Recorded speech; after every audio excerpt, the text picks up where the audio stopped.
Hi everyone, I'm here today with Johnny Conran. He's a partner with Joseph Mews, very well established and fairly new British based UK property company.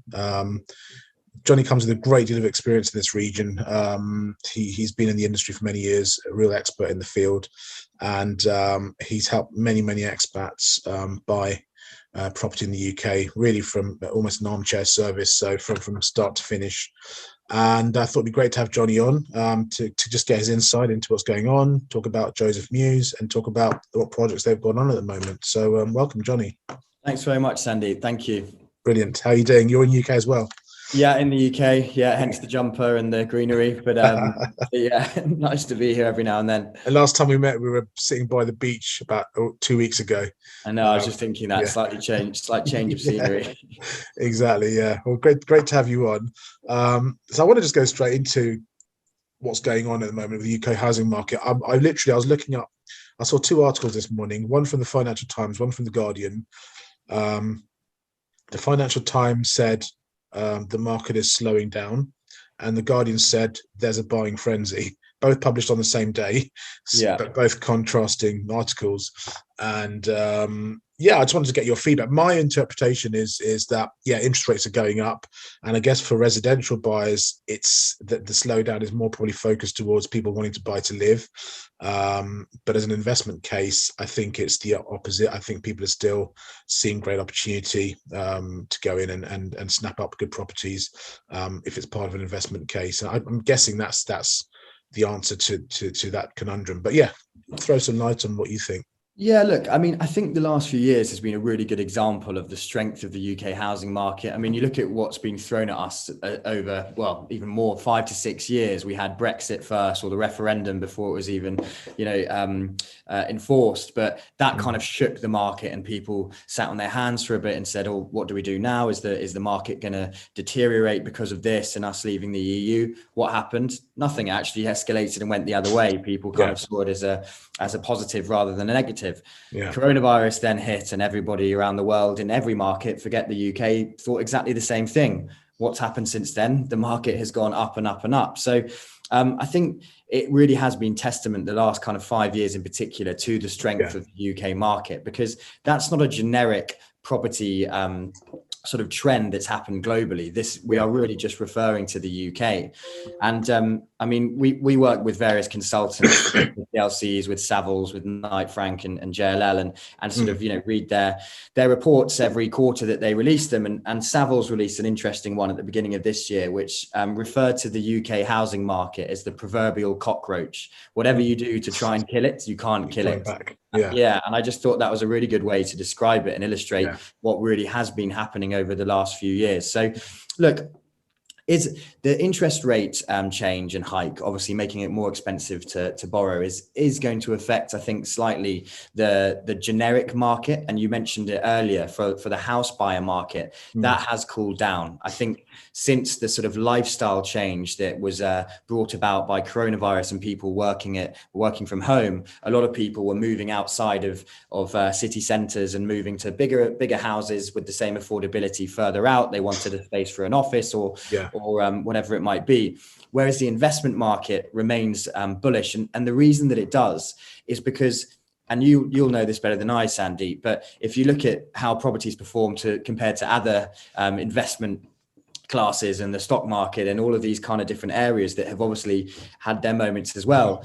I think one thing that this has proved over the last few years is that you should always have some of your investment into real estate within the UK, because it does provide you that stability that if it does fluctuate, it's always going to end up higher.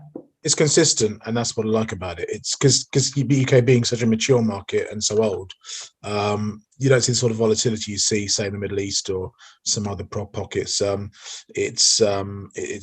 is inflation, but it's not excessive, and it kind of goes up with standard inflation generally.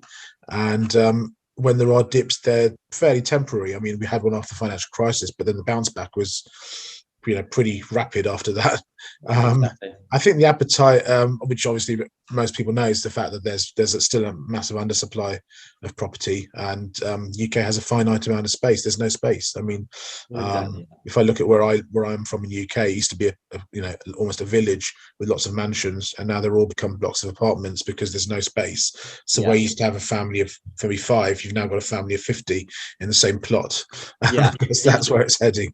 Exactly. Look, the UK sort of it's built on its or the market is built on its fundamentals, and the fundamental being, the supply and demand imbalance, as you mentioned, is what's driven it.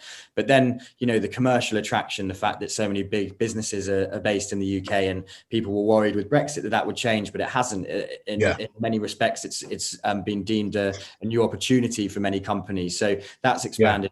Educationally, it's incredibly strong. So there's, some of the best universities in the world. It's always going to attract people here. So those fundamentals are what keep it going in the direction it has been historically. Well, additionally, I mean, we're just going to go on to it now, but Bracknell's an area that you've focused on before, and I've booked one of your projects in Bracknell's Grand Exchange, and I was just thinking yesterday, with the pound being so weak, I'm actually going to be sending back a load of my dollars very, very, very, very soon, probably this week, just to kind of pay for the rest of that, and it makes sense now because that's another advantage at the moment, the fact that the pound's weak, and anyone earning dirham to dollars and pretty much most other currencies is going to benefit from sending their money back right now and taking advantage of that, the currency, the weak currency. So they're going to be quids in on their purchase. Well, I mean, if we look at this exact date, this time last year, if you're buying a property now, putting a deposit down now as opposed to then, you're saving 14% just based on the FX, which is £200,000. You're looking at nearly 40 grand, which is it's a big saving just based on a currency play. So particularly for my market in particular, which is the Middle East as well as Asia, it's a great time to invest. Exactly. So just talking about some of the pockets that you're focused on and why you like them. So Bracknell obviously is one of them. If we can just very briefly talk about Bracknell, but then there's also a couple of others that you've got in the pipeline or are going on, which is good. Look, just to sort of in a nutshell, Joseph Mews, we work with a handful of developers that we trust, that have a great track record, that are funded well, that have built 1,000, 2,000 units already around the UK, and that's really been our kind of what makes us stand out, I think, is our knowledge within the market, our relationships with these developers that we know aren't going to let us and our investors down. So it's a combination of that, but also being able to choose the right locations, because we talk about how the UK has performed over historic period. That's as a sort of generic market. Obviously within that time, there's places that perform better than others, and it's up to us to find them and make them work financially, both for us as well as our investors. So Bracknell is one that you mentioned. To give a perfect example of why we've chosen that, is the fundamentals of that area are A, supply and demand imbalance because there's not enough property, but B, it comes from this huge commercial commitment to the area. So Bracknell is being referred to now as the UK Silicon Valley. You have Fujitsu, Huawei, 3M, General Electric. All of these big tech companies have their head offices based in Bracknell. So it's thousands and thousands of jobs. And that because they're head offices, these are mid to senior management level roles. So people are earning decent salaries, but they don't have the property to reciprocate that kind of demand and that kind of affordability. So that's what we're addressing in Bracknell at the beginning of this growth, which is, as I say, in its infancy now. Its investment is going over the next sort of 10 to 15 years.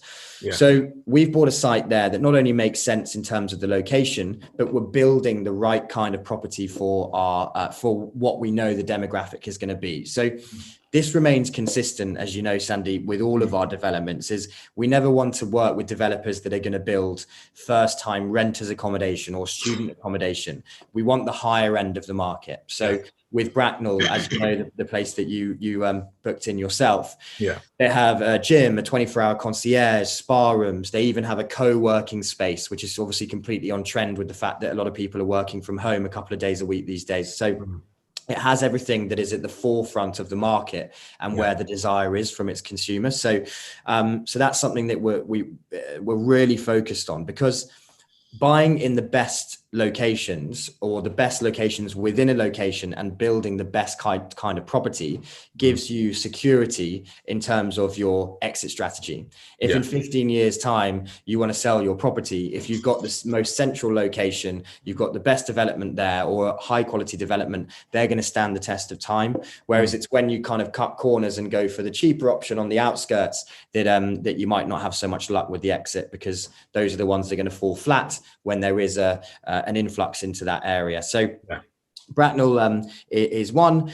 Birmingham, again, a market that has got so much more exposure over the last 5 years. It had not a great reputation within the UK market, probably 5, 6, 7 years ago, but huge amounts of institutional investment into the city. The big city plan, it was called, has brought massive opportunity. It's obviously seen on the back of that huge commercial commitment there as well, particularly in the financial services sector. You've got HSBC, who took their office from Canary Wharf to Birmingham. Goldman Sachs at the beginning of this year did it. Deutsche Bank, 2,000 more people. So again, with that financial services shift, the demographic within the city's changed. And what does that mean? The demand for property changes and the affordability changes. So we've got, again, a property in the city centre of Birmingham. It's right on the canals. It's a 3-minute walk to HSBC's headquarters. And again, it's addressing that kind of professional market in the higher end of the market. Birmingham's another one.